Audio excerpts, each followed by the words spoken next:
नमस्कार। मैं पल्लवी छिलावड़ा, आपकी vastu feng shui consultant. Vastu feng shui के नए लाइव एपिसोड में आप सभी का स्वागत है। हम पिछले कुछ वक्त से अलग अलग तरह से लाइव शो के जरिए आपके साथ जुड़ते थे, यूट्यूब के माध्यम से, फेसबुक के माध्यम से।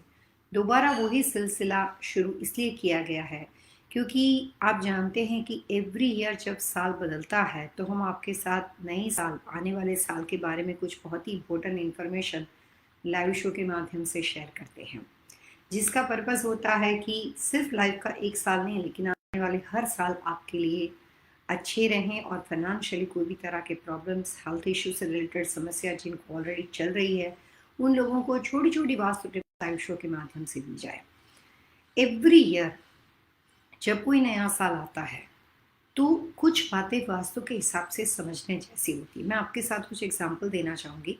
काफ़ी सारे लोग जो होते हैं वो कॉमन वास्तु शास्त्र के हिसाब से, जो कि वास्तु शास्त्र के अनुसार, उस विषय के अनुसार जो दिशाएं अच्छी वर्ल्ड वाइज बताई गई है, उसी को ध्यान में रखकर कॉमन वास्तु के हिसाब से प्रैक्टिस करते हैं। जैसे इंडिया वगैरह है, यहाँ पे जो एस्ट्रोलॉजर हैं, प्रिस्ट हैं, वो लोग जो काम करते हैं, तो वो लोग जो कॉमन वास्तु शास्त्र के अनुसार, बुक के अनुसार, वास्तु शास्त्र के सिद्धांतों के अनुसार कंपैरेटिव टू जो अलग अलग दिशाएं होती है, उसमें से जो दिशाएं सबसे अच्छी होती है, बुक के अनुसार जो दिशाएं अच्छी होती है, वही चीज़ हमेशा सबको बताई जाती है कि भैया नॉर्थ बहुत अच्छा है, ईस्ट बहुत अच्छा है, नॉर्थ ईस्ट बहुत अच्छा है। लेकिन जो लोग डिटेल में वास्तु के साथ जुड़ते हैं, जो एक्सपर्ट के साथ काम करते हैं, जो लोग प्रोफेशनल लोगों के साथ काम करते हैं, उनको मालूम होता है कि हमेशा ये बात हर व्यक्ति के लिए सही नहीं होती है। व्यक्ति दर व्यक्ति इंडिविजुअल वास्तु के हिसाब से रिक्वायरमेंट होती है। जितने परिवार साथ में रहते हैं उनके कॉम्बिनेशन के हिसाब से, फैमिली के हिसाब से उनको क्या दशा सही है, क्या होना चाहिए, वो सब बातें बताई जाती है। यहाँ पे हम आपके क्वेश्चन के आंसर भी देंगे। आप अपने सवाल यहाँ पे पूछ सकते हो। और वास्तु के हिसाब से 2024 आपके लिए कैसा रहेगा, 2023 का साल जो जाने वाला है, अलविदा कहने वाला है, उसको आप किस तरह से अपनी बिजनेस और रेसिडेंशियल प्रॉपर्टी में किस तरह के छोटी छोटी वास्तु के टिप्स के माध्यम से अगर आपको कोई फ़ायदा हो रहा है तो उस फायदे को ट्रांजेक्शन टाइम के अंदर जो सारी चीज़ें स्लो हो जाएगी, सारा एनर्जी फ्लो स्लो हो जाएगा, तो कैसे मैनेज करोगे, 2024 के अनुसार किस तरह के टिप्स को अप्लाई करोगे जिसको फ़ायदा हो।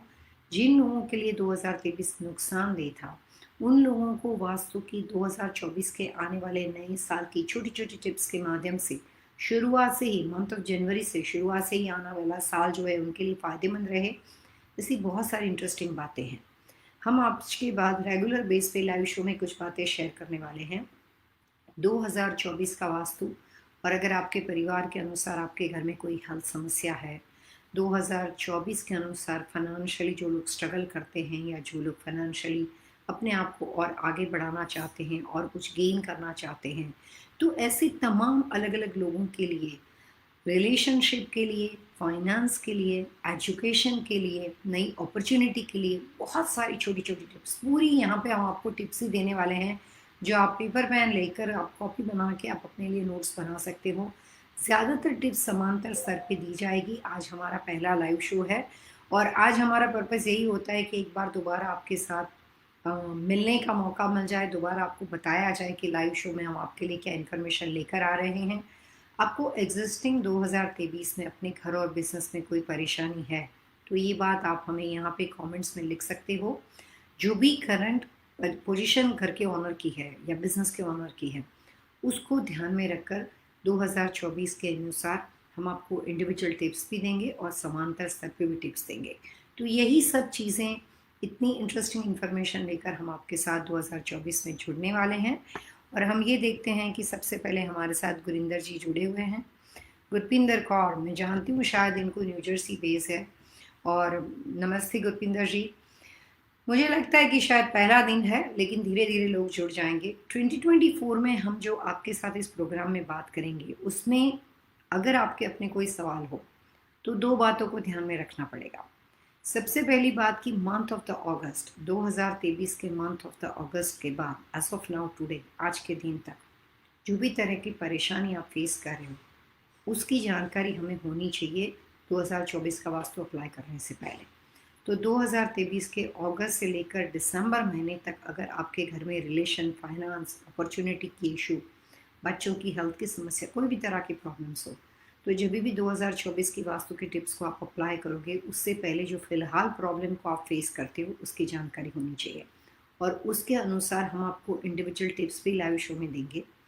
एवरी सैटरडे 3 बजे 15 मिनट्स का शो रहेगा लाइव शो का फेसबुक के ऊपर। एवरी थर्सडे यूट्यूब पे 15 मिनट्स का शो रहेगा 2024 के बारे में। और ये फिलहाल सिलसिला, ये एक सेगमेंट है, ये 3 महीने का सेगमेंट है। हम आज से शुरू कर रहे हैं, बट हम जनवरी, फरवरी, मार्च 3 महीने तक ये लाइव शो को कंटिन्यू करेंगे। उसके बाद जिस तरह की व्यवस्था होगी उस तरह से आगे बढ़ेंगे। 2024 के बारे में बहुत सारी इन्फॉर्मेशन है, आप भी एक्साइटेड होंगे, क्यूरियस होंगे।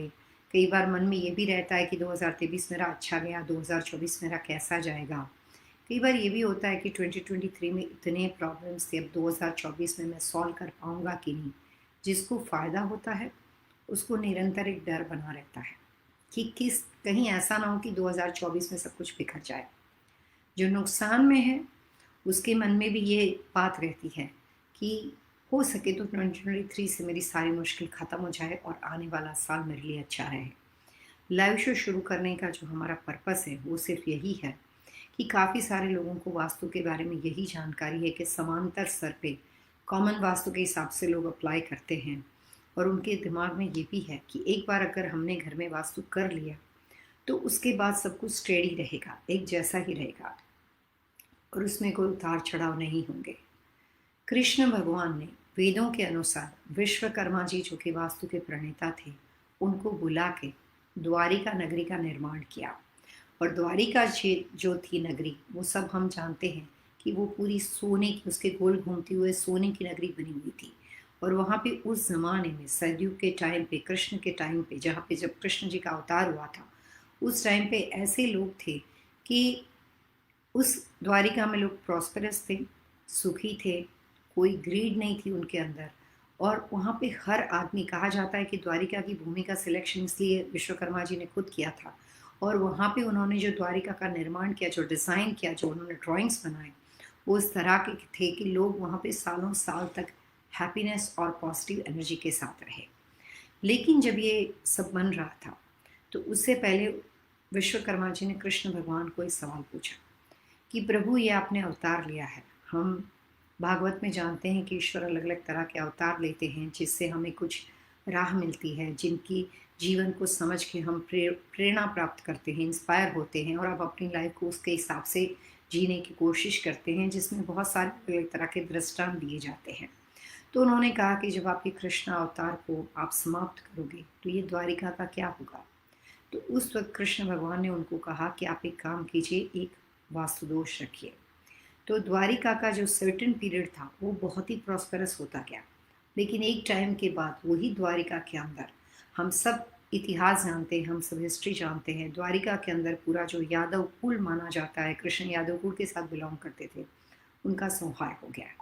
इस बात से आपको ये समझना है कि पूरी लाइफ में, पूरी दुनिया में, इस पृथ्वी के अंदर कोई भी चीज़ बनती है वो निरंतर एक जैसी नहीं रहती है, उसमें उतार चढ़ाव आते हैं, क्योंकि वो प्रकृति का नियम है। और इस प्रकृति के ऊपर कितने भी रिलीजन क्यों ना हो, कितने भी सब्जेक्ट क्यों ना हो, कितने भी लोग क्यों ना हो, लेकिन कोई भी व्यक्ति प्रकृति से पर होके, प्रकृति के नियमों से अलग जाके रूल्स नहीं बना सकता।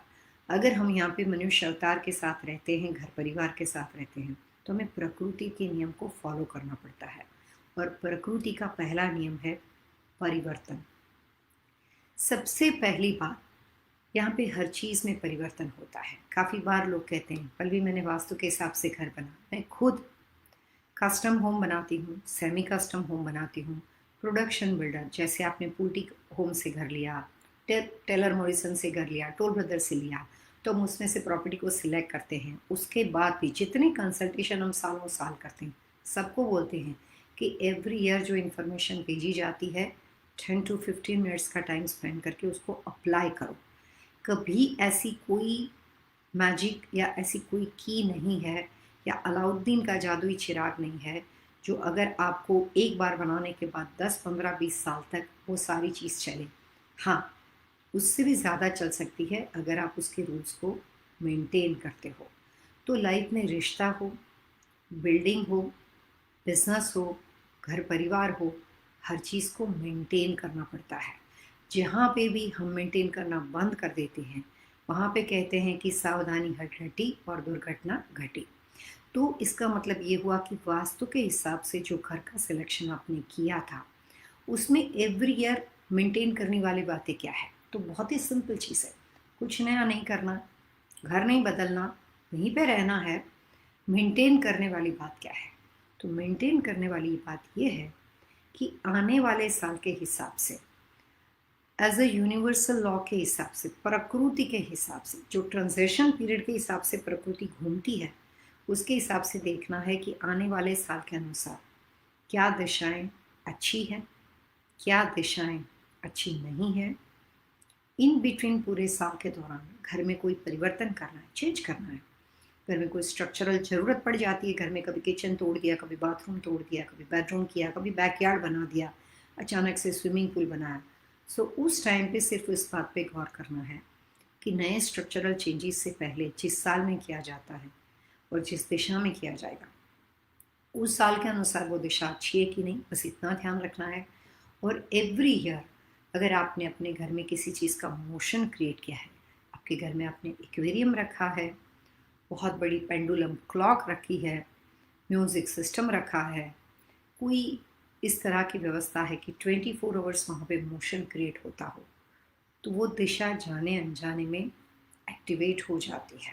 सिर्फ ये ध्यान रखना है कि नए साल के अनुसार कहीं गलती से नुकसान वाले दिशाएं आपके घर में एक्टिवेट नहीं हो रही है ना, जाने अनजाने में कहीं वहाँ पे मोशन तो नहीं है ना।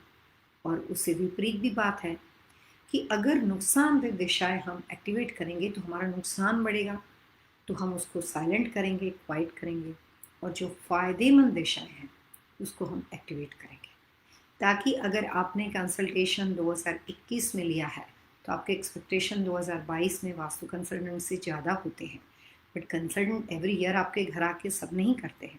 तो अगर आप उस प्रॉपर्टी को निरंतर मेंटेन करते हो तो प्रॉब्लम नहीं होती है।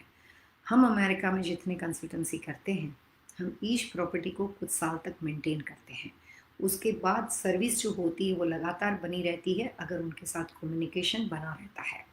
तो आपको ये हम यहाँ पे लाइव जो हमारे फॉलोअर हैं उनके लिए कर रहे हैं। तो मैं कुछ ऐसी बातें बताना चाहती हूँ जो वास्तु के साथ रिलेटेड है, लेकिन लोग उसके बारे में इतने अवेयर नहीं है। हमेशा आदमी शॉर्टकट ढूंढता है। वास्तु हवन कर दिया तो वास्तु कंसल्टेंट को ही बुलाने की ज़रूरत नहीं, मतलब वास्तु की हवन की पूजा हो गई, मतलब घर में किचन में कहीं पे भी रखो, इंटीरियर कैसा भी हो, कोई फ़र्क नहीं पड़ता क्योंकि हवन किया था। तो ये बात गलत है, क्योंकि पूजा पाठ के अंदर जो हमारा जो एटमॉस्फेयर होता है उसमें जो पॉजिटिव एनर्जी आती है, जो हम एनवायरनमेंट को क्लींजिंग मतलब हम क्लियर करते हैं, अच्छा उसको रखते हैं, शुद्ध रखते हैं, तो उससे हम हवन से हमें उसके लाभ मिलते हैं। तो वहाँ पे भी प्रिस्ट कहते हैं कि भैया एवरी ईयर हवन करना चाहिए। तो इसका मतलब हुआ कि आपने सिर्फ एक हवन किया डजंट मीन्स कि आप कुछ नहीं करोगे। आपने वास्तु के हिसाब से घर बनाया, उसके बाद स्ट्रक्चर बन गया, फर्नीचर इधर उधर बिखेर दिया, कहीं कुछ नॉर्थ के कलर में जाके रेड कलर लगा दिया, साउथ वेस्ट में जाके ब्लू कलर डाल दिया, एक्वेरियम उठा के साउथ वेस्ट में रख दिया, फायर एलिमेंट्स उठा के जाके नॉर्थ में रख दिया, तो वहाँ पे भी गड़बड़ी हो सकती है।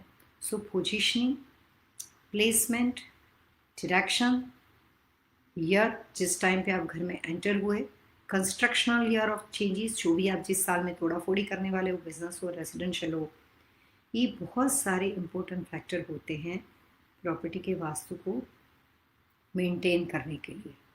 तो इस प्रोग्राम में पहले हम एक चेकलिस्ट, आज तो पहला शो है, एक चेकलिस्ट बनाने वाले हैं। ये साल हम कहाँ पे तोड़ फोड़ करेंगे, कहाँ नहीं करेंगे।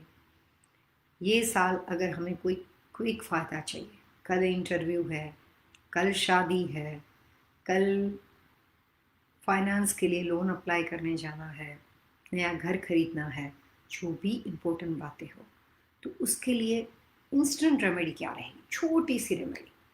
हम इस प्रोग्राम में आपको सारी छोटी छोटी टिप्स देने वाले हैं और ये प्रोग्राम लाइव शो का सेगमेंट 3 महीने तक रहेगा, क्योंकि 10-10 15 मिनट का लाइव शो है तो हम उतने ही टाइम तक रहेंगे, प्लस आपके सवाल के जवाब देंगे। अब ये लाइव शो का पर्पज़ और आपके साथ एक इंट्रोडक्शन दोबारा शुरू हो गई। अब ये देखते हैं कि आज हमारे साथ कौन कौन जुड़ा हुआ है। सो गुरपिंदर जी नमस्ते, हमारे साथ जुड़े हैं। फिर उसके बाद हमारे साथ हरदीप जी का नाम मुझे याद है, वो हमारे लाइव शो के लॉयल व्यूअर है, मुझे लगता है हमेशा हमारे साथ रहते हैं। तरु जी जॉर्जिया बै से बहुत अच्छे दोस्त थे मेरे, और उन्होंने कुछ यहाँ पे सवाल भी पूछे हैं, उनके सवाल को भी ले लेते हैं। सुनीता जी है, सुनीता पंजा। पहले कुछ क्वेश्चन लेते हैं और लाइव शो की जो बातें हैं वो टिप्स जब भी मैं आपको कहूँगी आप यहाँ पे लिख सकते हो, उस वक्त आप लिख सकते हो। कहीं आपके सवाल के अनुसार कोई, जैसे अभी तरु जी ने क्वेश्चन पूछा है, मैंने पूरा पढ़ा नहीं, बट उसके अनुसार अगर कोई व्यक्ति दर व्यक्ति इंडिविजुअल बोलना है तो कॉमन टिप्स किसी को लिखने की ज़रूरत नहीं, उसको आप अप्लाई मत कीजिएगा। देखते हैं इनका सवाल क्या है।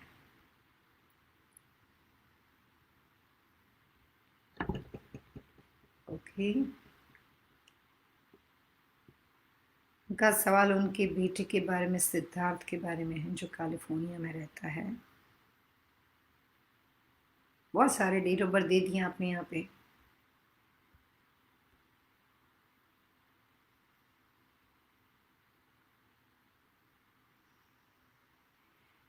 बहुत सारे सवाल है आपके तरु जी, आपने उनके करियर के बारे में और उनके रेंटल होम में जहाँ पे रहते हैं उनके फैमिली लाइफ के बारे में क्वेश्चंस पूछे हैं। सारे तो मैं नहीं लूँगी, लेकिन मैं आपको कुछ छोटा सा उनके लिए बता देती हूँ।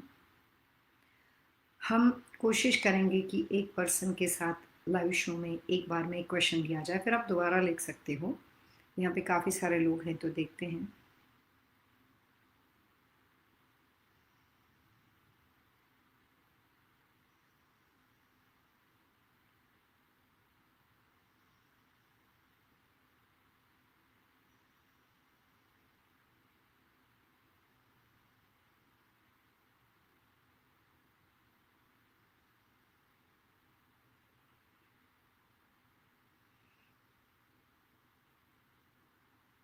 तरु जी, वैसे तो मुझे मालूम है कि आप बहुत ही कॉन्शियस हो, लेकिन आपने बेटे के बारे में मार्च 16 1980 दिया है और अशीमा के बारे में 03 1780 दिया है। आई एम होपिंग कि सही है, लेकिन कहीं लिखने में टाइपो एरर नहीं है ना, आप एक बार कंफर्म कीजिएगा।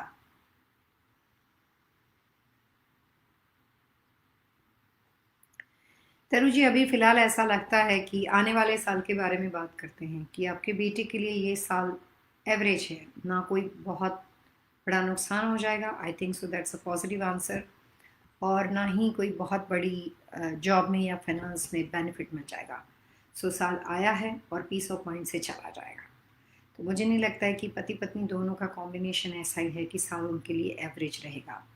रही बात फैमिली लाइफ की, कैलिफोर्निया उनके लिए ओके है, बट अगर वो वहाँ पे रहना चाहते हैं या उनकी जॉब है या किसी वजह से वो वहाँ पे रहना चाहते हैं, तो कैलिफोर्निया का ईस्ट कोस्ट, कैलिफोर्निया में भी ईस्ट वेस्ट होते हैं ना, नॉर्थ साउथ होते हैं, तो कैलिफोर्निया के ईस्टर्न पार्ट में या नॉर्थ पार्ट में कैलिफोर्निया का जो एरिया है वहाँ पे अगर उनका घर है तो बात अलग है।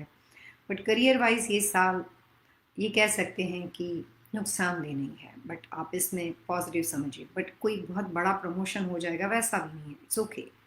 सो नुकसानदेह बातें कोई नहीं है, तो काफ़ी अच्छा है। उन्होंने बच्चों के बारे में आपने सवाल पूछा है, वंश एंड कावी।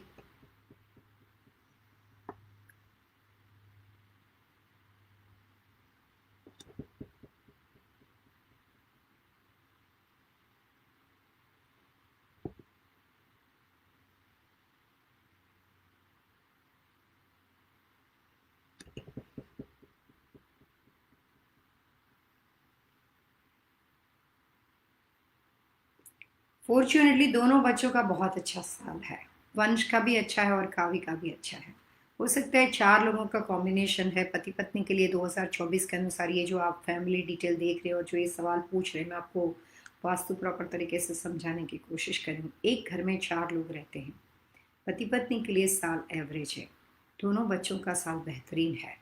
तो काफ़ी हद तक कंपेरेटिव टू अदर पीपल, ऐसे ही 4 लोग दूसरी जगह पे हो जिसमें चारों का सही नहीं हो, उनको ज़्यादा टू द स्केल नुकसान ज़्यादा होता है। यहाँ पे पति पत्नी का ठीक नहीं है, मतलब एवरेज है, लेकिन बच्चों का जो है वो बहुत अच्छा है। तो इसकी वजह से इनको एवरेज के बजाय थोड़ा फ़ायदा 2 द स्केल ज़्यादा होगा, क्योंकि बच्चों का पीरियड अच्छा चल रहा है।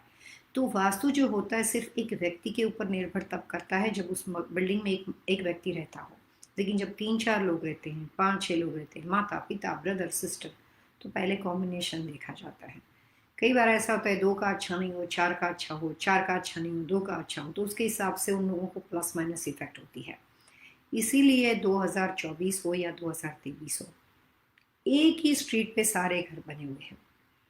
आपके नेक्स्ट डोर में आपके जैसा ही दरवाजे वाला किसी का घर हो सकता है अपार्टमेंट और पूरी विंग और एक जैसा लेआउट भी हो, कई बार लेआउट डिफरेंट होता है, बट एक जैसा लेआउट हो।